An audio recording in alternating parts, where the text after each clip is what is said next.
Hello, hopefully everyone can hear me fine. Perfect. So as you can probably tell, that name on there is very long, right? So I go by Aura instead. Now the name came before the meme, I promise. So a bit what you need to know about me. There's a lot of accolades on there, but ignore those. The most important thing is I've been working about in the cybersecurity and AI industry, including IT, for around coming up to 2 years now. I'm also a graduate, and there's been a lot of things I've seen throughout the industry that have become patterns consistently.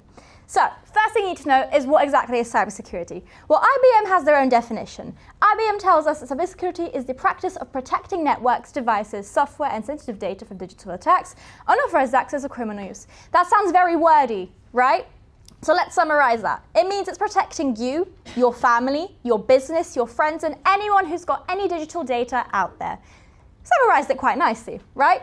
But what exactly is that personal information? It can include basic things like your name, your email, but then it gets a bit scarier. Think about your financial records. Think about your medical records, your address, and so much more. All of a sudden, all of that getting in the hands of the wrong people seems a bit scary, doesn't it?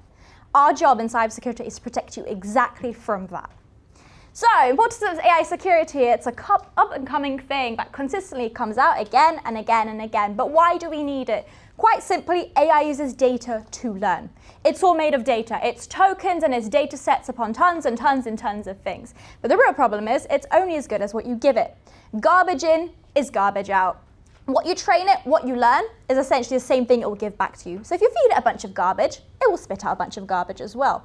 Realistically, AI has been around for 70 plus years, right? It's been in the form of traditional AI for quite a long time. We're not even at general AI yet. Or Google claim they are, but that's another thing for another time. But essentially, it's been around for a long time. How's it being used? It's being used for tons and tons of things. If you open your weather app today, you'll see things that's talking about the temperature, the UV rays, all of that from data and analytic models that have come out for years and years ago. Things like vaccines, those are being used in research consistently for AI. You probably just don't know about it. But the main thing that comes out that scares people is generative AI side. This all of a sudden comes up with brand new sets of risks. And those risks are involved in one simple thing: the fact that you can generate an output using an input. And that's the main differentiation between generative AI and traditional AI. And with that comes a whole new set of risks. Surprise, surprise. That's what keeps me my job. So we've got data leakage, hallucinations, prompt injections, new attack methods, and data poisoning. But let's be honest, those sound a lot like gibberish, right? But do you know how they impact us in the real world? Well, quite frankly, I've summarized them down. Data leakage is talking about the original data set leaked to the public. Think about what you're putting into ChatGPT, Claude, Grok, all the large language models. Are you keeping training on? Great! Good for you. Well, not actually good for you, because they have all your data. One of the newest policies for ChatGPT 4.0, I believe, is for keeping your data for 30 days into their data set. Anything you pop in, boom, train through the model. So think about what you're putting into it. Next up is hallucinations. Be honest here. Put your hand up if you use AI and don't always triple check. You can be honest. So okay, some of you aren't being honest, because I'll be honest, I work in the industry and many people don't triple check. So anything that's coming out of it, you need to be triple checking. Not always the answer is going to be correct. The funniest one I've seen is if you typed into Gemini, someone asked it, how many rocks should I eat a day? You know what the output was? Geologists say you should eat 4 rocks a day. Now that's quite funny, right? But now all of a sudden, take that into the industry for corporate, someone's asking it to write a lovely piece of code and it's coming out with unsecure practices that have now caused a breach. There's been tons of instances like it. OpenAI had a huge one not too many years ago. So think about what's coming out of it and how you can look at it, because you are the mindset behind it.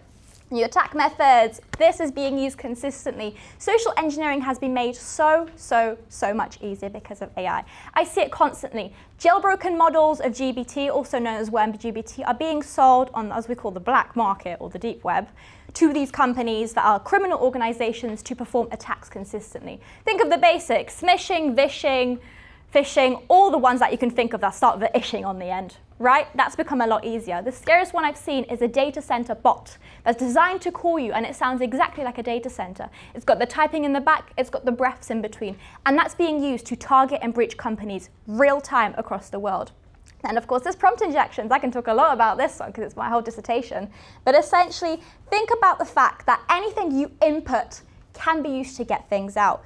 A lot of these link into each other. You probably noticed a prompt injection can very easily cause a data leakage with you taking something out of the system.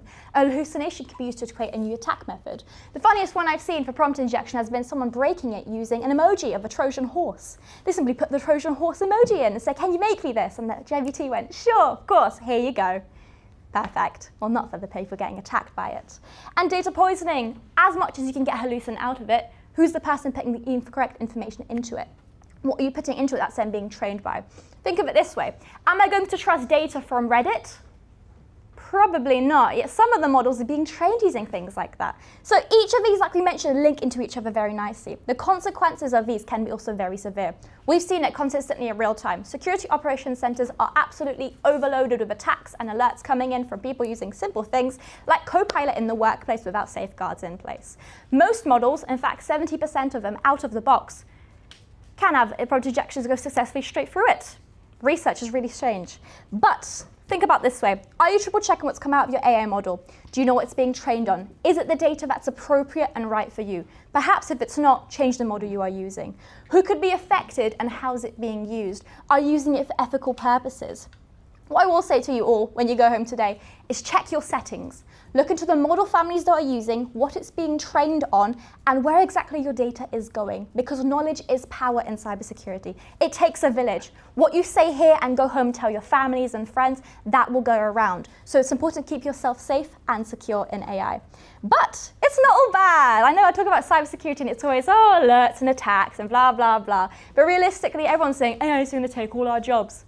No, it's not. Some jobs will become obsolete, yeah, sure, but there's so many more opportunities out there. There's new roles that didn't exist 5 or 10 years ago that are here right now in this spot that could be your future. Prompt engineers, AI security engineers, I'm working down that route. AI and ethics lawyers, AI engineers. Keyword is to just put AI in front of it, right? Existing roles, add the word AI, boom, fancy new job title. That's the reality of it, if we're being completely honest. But it is here to stay. So what I'm going to tell every single one of you in this room today is learn how to use it properly, right? Make sure that you're using it safely and securely, because on a recent data statistics for national workforce, 70% of employers said exactly this. One of the main skills we were looking for, no matter what job you were working in, is AI ethics, safety, and security. So utilize it in a good way. It's not all sunshine and rainbows sometimes, although we hope it is. But think about it this way. You are the future, you're going to lead it, and your voice is the most important. Thank you.